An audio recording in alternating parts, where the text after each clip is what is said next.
What the heck is a supplemental property tax bill? If you're watching this video, you're either considering buying a home here in San Diego or you just purchased a home and maybe received one of these supplemental property tax bills. So ultimately, here in San Diego, when you buy a home, you have to pay property taxes. Sometimes that gets tacked onto your mortgage payment and paid through an escrow account. Sometimes you have to pay the bill yourself twice a year when property taxes are due.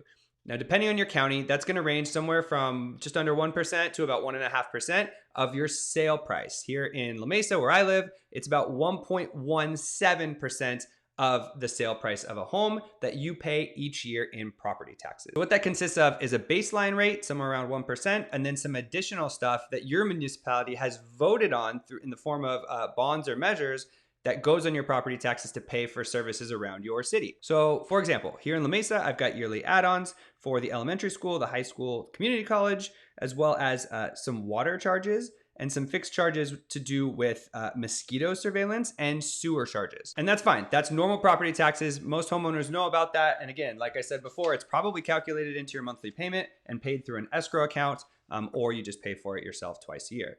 But what the heck is this green bill, this supplemental property tax bill? Typically what happens is your property tax base rate is determined by your sale price of your home, and then it rises a 1 to 2% every single year with inflation. And the city sometimes will reassess the value of your home, but they're doing it based on the sale price of whenever you purchased it, and then adding some inflation to go along with it.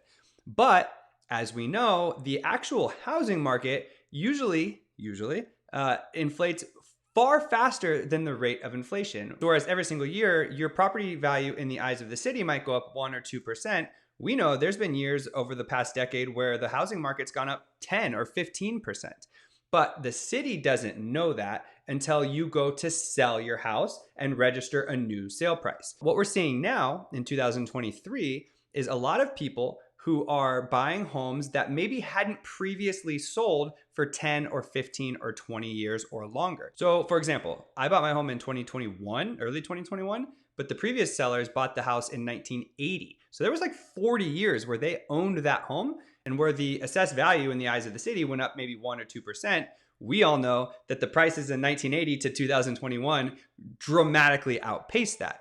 So when I went and I purchased the home, it told the city that I purchased my home for $790,000, but in the eyes of the city, they had the assessed value somewhere around $400,000 or $450,000.